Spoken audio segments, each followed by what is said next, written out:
welcome back to JAWS Diaries. I'm Ashley Wahler. And I am Jason Wahler. We got King Louie here. Our doggy. Our pup. So today I got 205 days.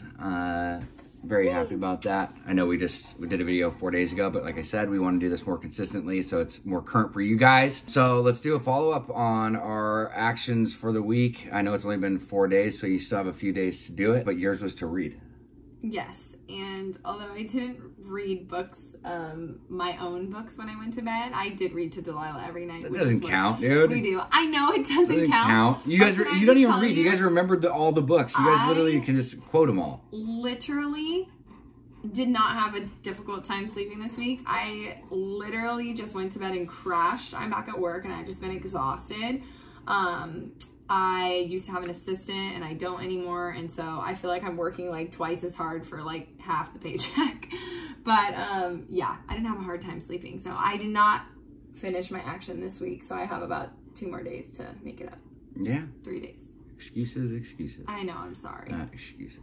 So anyways, my action for the week was to hit that new heavy bag that I have. I'm on par and on track with being able to sustain that 4 times this week. I've already got at it twice in the last 4 days, so happy with that. I'll get on it again today. Sorry, Lou's really loud.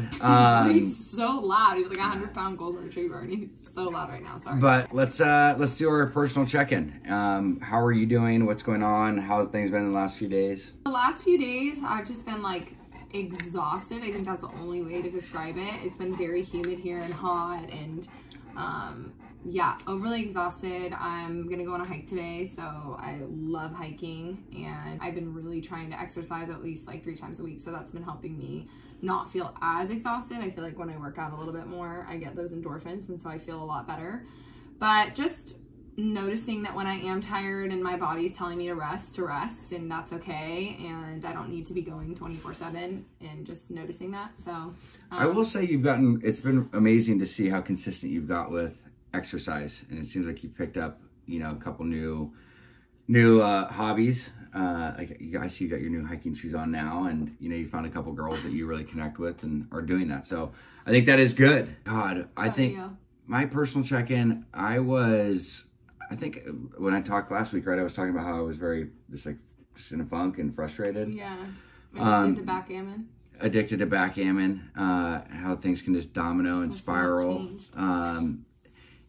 But what I ended up doing is I got very open and honest yesterday with my mentor, and just started talking about just kind of how I've been in my head a lot, and I've just let it fester, and I've been stewing in it, and I've allotted it to take over my thinking, you know, as opposed to just getting out. I have the tools and the resources to be able to get out of my head, and for some reason I just don't use them. I got to a point where I was getting super sick and tired of being sick and tired. So when I connected with him, I just got very open, and, you know, there's nothing that's going on. I think, again, is just the stuff that we're dealing with. There's just so much negativity out in the world. You know, all the political stuff. It's like everywhere you turn, everywhere you look. I mean, it's always something around that stuff. So I'm just really trying to disengage with that. I'm really trying to stay off social media a lot more, which I'm actually really happy with. I have not been on social media like I used to, just posting stories and stuff. I will get up and do my prayer for the day and the action for the day, and then maybe I'll throw something up. But other than that, I've just disengaged, and I think that was a big part of it, is to really focus on what's important, going back to what my mentors taught me about the core people in my life. Am I surrounding myself with them? You know, am I reaching out to them, and what am I letting come into my life that's causing that negativity, because it's got to stem from something. So that's been very helpful, and I appreciate him, and honesty gets you a long way. So I'm in a lot better place today. You know, this morning we just took Delilah to school together, which was really nice, and I enjoyed doing that. So we don't get to do that often because our schedules cross paths often, and we can't do stuff like that. So it's very nice. Good. I like that. Yeah, good. What do you want to talk about today? What do you want the topic to be? So I recently got a message on social media. Somebody DM'd me about loving, like detachment and detaching with love, and what does that mean? What does that look like? And I think that like I'll just kind of speak on it, and then you can speak on it. So what's the topic? Detachment. Okay. And detaching with love. and how do you detach with love? There's like a big difference.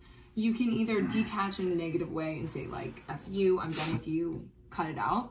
Or you can detach and have empathy for somebody, knowing that they're not in the best place, saying, you know, I love you and I care about you, but I'm not going to let this behavior control my life anymore, and I'm going to do what's best for me. And I think that that's where detaching with love comes from. It's coming from a loving place. It's saying, listen, I love you and I care about you, but I have to focus on myself more than I have to focus on your disease. And, you know, you can, like we said last week, you can't change people. So you have to really get to that place where you can love people from a distance. And it doesn't mean that you have to not see them ever again. It just means that you have set up boundaries to where, like, for instance, I have somebody in my family, and anytime that, you know, we're together, they want to talk about politics or COVID. And to me, that is such a big trigger for me, because we don't necessarily see eye to eye on a lot of the same topics. And I 100% am totally fine with that. Like, I think differences are incredible. I think that's what makes us unique. I don't think everybody has to think the same, but there's an amount of respect that you have to have. So in that situation, like, having the boundaries to say, hey, like, I love you and I care about you, but let's just not talk about those topics because, you know, they're uncomfortable for me personally, and they don't put me in a good headspace. Not pointing the finger at somebody saying you. It's more like, I'm uncomfortable having those conversations because they trigger me, and I love you. So, like, loving that person from a distance when it comes to talking about those topics is acceptable. So detachment doesn't always mean that you have to shut somebody out. It just means that you create boundaries for yourself so that you're not feeling vulnerable and triggered, and it's making you sick on the inside, when sometimes if you're triggered, they don't even understand what that feels like. So you have to communicate that with somebody. No, it's really, really good. I think the one thing that we do have control over is not only ourselves, but the main thing is how we respond to people. Because again, is the response that you have, you know, can change the way that they actually overall react. But I struggle with that. It's funny you bring that up as a topic, because there's actually some stuff going on within my family where, you know, it's a very complicated situation, but it's something where I see myself getting overly involved and trying to want to fix a situation where it's really out of my control, and all it does is make me go stir crazy, because I'm like, God, I have the solution. But again, it's like, if people aren't wanting to change, there's nothing I can do. And it's almost so selfish for us to think that we're that powerful. It's like, we're so powerful that we can make somebody change, you know, like, we are so powerless. That's how sick I am. That's how sick I am. I am too, babe, so it's okay. And so I guess that's the other funny thing is through this journey that we've been talking to you guys about with, you know, sobriety, codependency, like mental health, all those different things. Like, I'm really finding out that I have a lot more codependency issues than I thought. You know, I feel like I'm pretty good in some areas. I'm actually pretty good in a lot of areas, but when it comes to very personal relationships, I'm very codependent, like very, very codependent. But outside of that, I feel like I have a pretty good boundary, and that's what I've been working on. So. Yeah, so detaching with love, again, I think it just comes down to, it can look like disengaging yourself from somebody in a loving way, or it can just be detaching with love could be setting a boundary for somebody, knowing that it's like a triggering environment for you, and just knowing, you know, like or even for instance, like if somebody's treating you disrespectfully, and knowing that you have those limits where, you know, you don't want to be treated disrespectfully anymore. And what does that look like? Hey, listen, I love you and I care about you and I know you're hurting, but I don't want to be spoken to in that way. And so in that case, I'm going to go take a break for a little bit. Let's give a real life example, or like a real example too, of like, because I'm sure a lot of people that watch obviously are going through something, either their loved one's in addiction or vice versa, whatever it may be. Like, so if somebody's dealing with somebody in active addiction, what would be your guidance and direction to them? Like, you know, let's give a hypothetical that, you know, they've told them multiple times that if you don't stop, like, I'm leaving, like, you know, like kind of gone through the dance, right? And they're at a spot where it's like they've tried everything, but obviously those boundaries get crossed. Like, what would be a way to give somebody a solution? I think the best thing is, like, doing the same thing and expecting different results doesn't happen. So detaching with love, there has to be some sort of change in the way that you're doing things, not necessarily the way that the other person is doing things. So if somebody is creating a triggering environment for you and you feel unsafe or you feel uncomfortable, I think it's really important to set that boundary and figure out a way for you guys to have some sort of space. You don't have to realize, it's not like you have to make promises that you're going to leave somebody or, you know, it's gone forever. It's just in that moment, taking that space and being able to protect yourself, being able to figure out what you want, figure out those healthy boundaries for yourself is really healthy. So I think it's not to threaten somebody, to tell them you're going to leave them. That doesn't work. And a lot of times when people are angry, they create like false promises that they're never going to keep, or like false, you know what I mean? Like they'll say things, false threats that they're not going to carry out. And that's like what you definitely don't want to do, because that's where the dance comes in.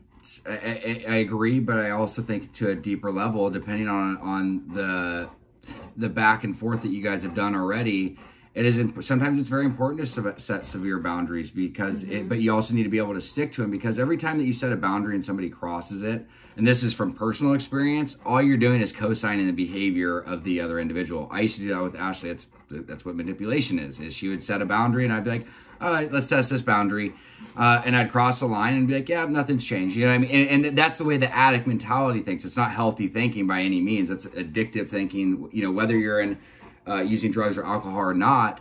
You know, that's what active addiction is. And that's what I always talk about. There's a big difference between living in, you know, being sober and living a life in recovery, because living a life in recovery is actually the day-to-day choice of doing the right things to better yourself and your program, because drugs and alcohol are just a part of this. We're a part of the solution. So when you're able to remove those, I mean, the core problem is yourself. So when you look at it from both perspectives, though, I think setting serious boundaries is really important. But it's also, if you need to take some time to get away to come up with those boundaries, you don't. Biggest thing that I think that Ashley did that was helpful for me is she took some time to come up with boundaries. She didn't just, you know, react in the moment, because oftentimes you're not going to want to stick to those, or you're thinking irrationally. So get back to a place where you're not in your reptilian brain.